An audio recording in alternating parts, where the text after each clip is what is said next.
ಹೋಗಲಿಲ್ಲ, ಒಳ್ಳೇದಾಯ್ತಲ್ಲ. ಬರೀ ಅಲ್ಲೆಲ್ಲೋ ಕೇರಳದಾಗ ಹೋಗಿ ಶತ್ರುನಾಶ ಯಾಕೆ ಮಾಡ್ತಿದ್ರು, ಈಗ ಧರ್ಮಸ್ಥಳ ಮಂಜುನಾಥ ಸ್ವಾಮಿ ಬಳಿ ಹೋಗಲಿ, ನ್ಯಾಯ ಕೊಡುವ ಪತ್ ಕೇಳಲಿ. ಅಲ್ಲೆಲ್ಲೆಲ್ಲಿ ಹೋಗ್ತಾರೆ ಅವರು. ಎದಕ್ಕೆ ಹೋಗ್ತಾರೆ? ಶತ್ರು ನಾಶ ಅಲ್ಲಿ ಅಂದರೆ ಅಲ್ಲಿ ಶತ್ರುನಾಶ ಹೋಮ ಮಾಡ ಬಸವಗೌಡ ಯತ್ನಾಳ್ ಸರ್ವನಾಶಂ, ಜಗದೀಶ್ ಶೆಟ್ಟರ್ ಸರ್ವನಾಶಂ, ಅನಂತಕುಮಾರ್ ನಾಶಂ, ಸಿಟಿ ರವಿ ಗೋಳಂ ಅಂತ ಹೊಡೆದು ಅದು ಈ ಮಂಜುನಾಥ್ ಕಡೆ ಬರ್ಲಾಕತ್ತಾನ. ಚಲೋ ಅಲ್ಲ ಸರ್. ಈಗ ಮೊನ್ನೆ ನೀವು ಕೊಪ್ಪಳದಲ್ಲಿ ಮಾತಾಡಿದ್ರಿ, 5 ಲಕ್ಷ ರೂಪಾಯಿ ಯಾರು ಏನು ತಪ್ಪೇನೈತ್ರಿ? ಅಲ್ಲಲ್ಲ, ಅದ್ರ ಬಗ್ಗೆ ವಿರೋಧ ವ್ಯಕ್ತವಾಗ್ತಾ ಇದೆ. ಆಗಲ್ಲ, ಅಂತರ್ಜಾತಿ ವಿವಾಹ ಮಾಡ್ಕೊಡ್ರಿ ಅಂತೇಳಿ ಸರ್ಕಾರ ಹೇಳ್ತೈತಲ್ಲ. ಅಲ್ರಿ ಲವ್ ಜಿಯಾದತ್ ಮಾಡ್ತಾರೆ. ಬ್ರಾಹ್ಮಣ ಹುಡುಗಿನಾದ್ರೆ 20 ಲಕ್ಷ, ರಜಪೂತರು ಮಾರಾಟ ಹುಡುಗರಾದ್ರೆ 15 ಲಕ್ಷ, ಲಿಂಗಾಯತರು ಒಕ್ಕಲಿಗರು ಆದ್ರೆ 15 ಲಕ್ಷ, ದಲಿತರ ಹೆಣ್ಮಕ್ಳಾದ್ರೆ 10 ಲಕ್ಷ ರೇಟ್ ಫಿಕ್ಸ್ ಮಾಡ್ಯಾರ ಅವರು. ಮೊದಲು ಅದನ್ನು ತನಿಖೆ ಮಾಡುತ್ತೇಳ್ರಿ.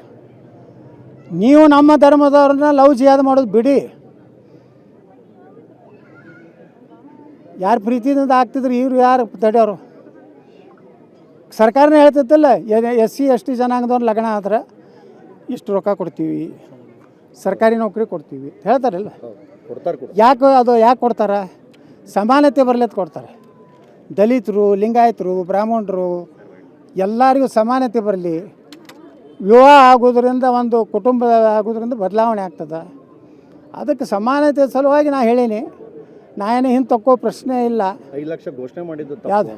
5 ಲಕ್ಷ ಘೋಷಣೆ ಮಾಡಿ 5 ಲಕ್ಷ ಕೊಡ್ತೀನಿ, 50,000 ಕೊಡ್ತೀನಿ. ಆ ಮಗಗೆ ನನಗೂ ಪರಮಾಧಿಕಾರ ಐತಿ, ಸರ್ಕಾರಕ್ಕೆ ಹೆಂಗೆ ಪರಮಾಧಿಕಾರ ಐತಿ. ನಾ ಹೇಳೋದು, ಭಾರತ ಉಳಿಬೇಕಾದ್ರೆ ಹಿಂದೂ ಹೆಣ್ಮಕ್ಳ ಮ್ಯಾಗ ನೀವು ಇದು ಮಾಡಕತ್ತೀರ ಅಂದ್ರೆ ಅದನ್ನು ನಿಲ್ಲಿಸ್ರಿ. ನೀವೆಲ್ಲ ಇಟ್ಟು ಮಾತಾಡಕತ್ತೀರಲ್ಲ, ಮೊದಲ ನಮ್ಮ ಹೆಣ್ಮಕ್ಳ ಮ್ಯಾಗ ಇದು ಮಾಡೋದು ನಿಲ್ಲಿಸ್ರಿ.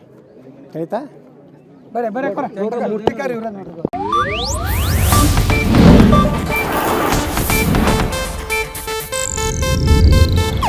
ಇದು ಏಷ್ಯಾನೆಟ್ ನ್ಯೂಸ್ ನೆಟ್ವರ್ಕ್ ಪ್ರಸ್ತುತಿ.